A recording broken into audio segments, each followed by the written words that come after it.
Hello everyone, this is Avijain. Welcome to our YouTube channel Saraswati Vidya Pathshala.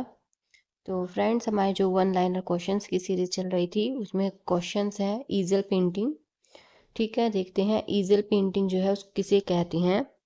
तो जिस painting को हम एक स्थान से दूसरे स्थान पर ले जा सकते हैं, ठीक है, जिस पेंटिंग को एक स्थान से दूसरे स्थान पर ले जा सकते हैं वो ईजल पेंटिंग कहलाती है। ठीक है, कि जिस पेंटिंग को एक स्थान से दूसरे स्थान पर ले जा सकते हैं वो ईजल पेंटिंग कहलाती है। एक स्थान से दूसरे स्थान। ठीक, आगे देखते हैं ईजल किसे कहते हैं। बात करते हैं अब ईजल किसे कहते हैं।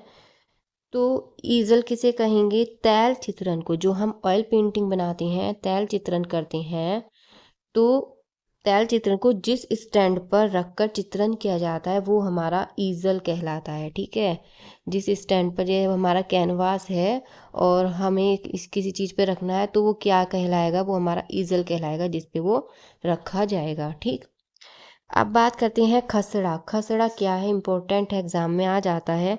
खसड़ा है स्केच। ठीक है, स्केच को क्या बोलते हैं? खसड़ा। ठीक, आगे देखते हैं व्यापारिक कला क्या है। तो जो व्यापारिक कला है, जैसे बुक कवर, विज्ञापन, पोस्टर, ये सब क्या है? ये सब व्यापारिक कला है। ठीक है, जिससे व्यापार होता है। आगे देखते हैं एनकास्टिक क्या है। एनकास्टिक क्या है? तो तैल रंगों में मोम को मिलाकर, किसको मिलाकर? मोम को मिलाकर, तैल रंगों में मोम को मिलाकर हल्का गर्म करके, ठीक है, जो ऑयल कलर्स हैं उनमें हम क्या करेंगे? मोम को मिला देंगे, फिर उसको हल्का गर्म करके हम कैनवास पर लगाएंगे तो वो हमारा क्या कहलाएगा? एनकास्टिक कहलाएगा। ठीक है, आगे देखते हैं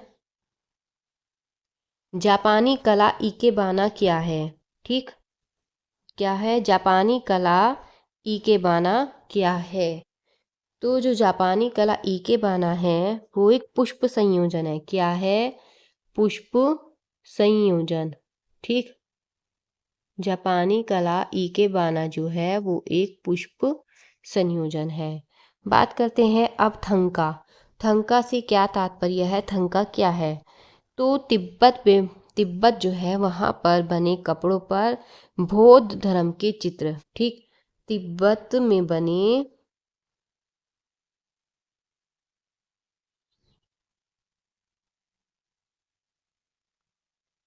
कपड़े पर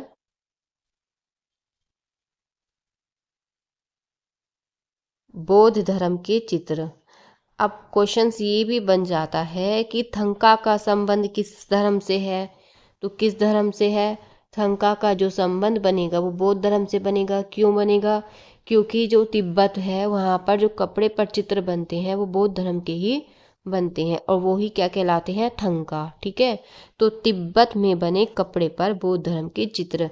और थंका में क्या होता है कि कपड़े पर बौद्ध धर्म के चित्र बनाए जाते हैं। ठीक है, निम्न में मोम का प्रयोग कर किस विधि में चित्रण कार्य किया जाता है? क्वेश्चन मोस्टली सबको पता ही होगा कि मोम का यूज़ करते हैं और चित्रण कार्य किस विधि में, मतलब किस विधि में चित्रण कार्य किया जाता है? बाटिक। जो बाटिक होती है, बाटिक कला है, उसमें मोम का ही प्रयोग किया जाता है। ठीक है, बाटिक पेंटिंग की जाती है, किस पर की जाती है? बाटिक पेंटिंग जो की जाती है वो कपड़े पर की जाती है, ये भी आप सभी को पता होगा। बंधक प्रयुक्त किया जाता है, बंधक बाइंडर। ठीक है, बाटिक में किया जाता है। बंधक का प्रयोग जो किया जाता है वो बाटिक में किया जाता है, बंधक का। पेस्टल रंगों के लिए उपयुक्त कागज क्या है?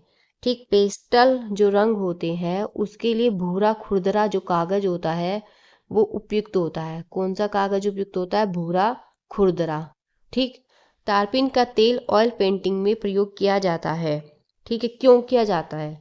ठीक, जो तारपीन का तेल होता है वो ऑयल पेंटिंग में क्यों किया जाता है? कि रंग को क्या कर दे? वो पतला कर दे। तो रंग को पतला करने के लिए। ठीक है, रंग को पतला करने के लिए, उसकी थिकनेस को कम करने के लिए। टेम्परा तकनीक में किस माध्यम का प्रयोग किया जाता है? जो टेम्परा तकनीक है में किस माध्यम का प्रयोग किया जाता है? एक्रेलिक माध्यम का उसमें प्रयोग किया जाता है। ठीक, आगे देखते हैं तारपीन का तेल जो होता है वो कहाँ से प्राप्त होता है? ठीक, तो तारपीन का तेल होता है वो चीड़ के पेड़ से। ठीक है, चीड़ के पेड़ से सीसा, वो वहां से प्राप्त होता है, चीड़ के पेड़ से। ठीक है।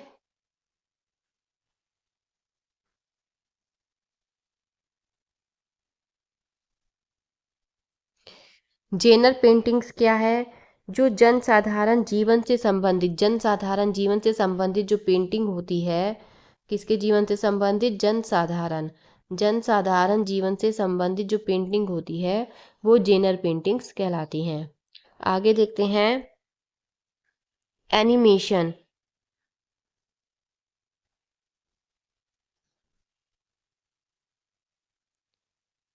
एनिमेशन प्रक्रिया के जनक हैं। ठीक, कौन है? एनिमेशन प्रक्रिया के जो जनक हैं वो है वॉल्टर डिज्नी। कौन है वे? Walter Disney. वॉल्टर डिज्नी जो हैं वे एनिमेशन प्रक्रिया के जनक हैं। और मूवेबल टाइप के जो जनक हैं, ये मोस्ट इम्पोर्टेंट क्वेश्चन एग्जाम में आते हैं। जॉन्स गुटनबर्ग, ये मोस्ट इम्पोर्टेंट क्वेश्चन है। जॉन्स गुटनबर्ग, ये किसके हैं? मूवेबल टाइप की। कार्टून जो चरित्र मिक्की माउस को किसने विकसित किया था? कार्टून जो चित्रण आता है, कार्टून, उसमें मिक्की माउस का जो कैरेक्टर है वो किसने विकसित किया था? वो वॉल्टर डिज्नी ने ही किया था। किसने किया था? Walter Disney.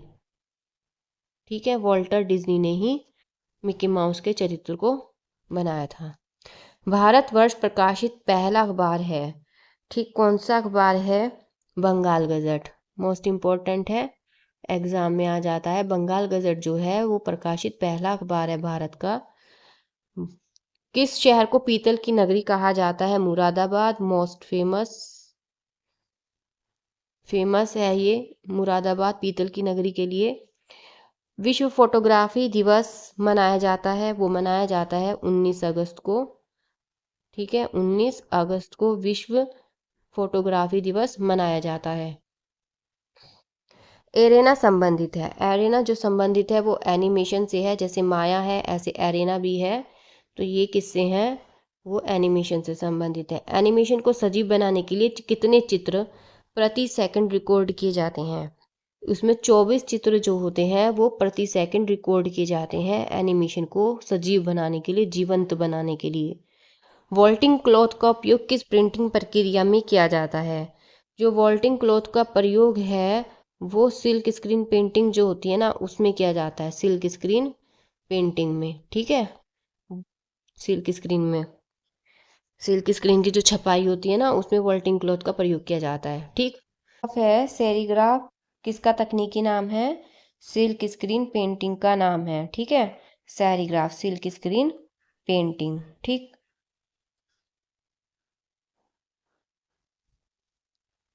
तो फ्रेंड्स वीडियो अगर अच्छा लगा है वीडियो को लाइक कीजिए, शेयर कीजिए, चैनल को सब्सक्राइब करना बिल्कुल भी मत भूलना।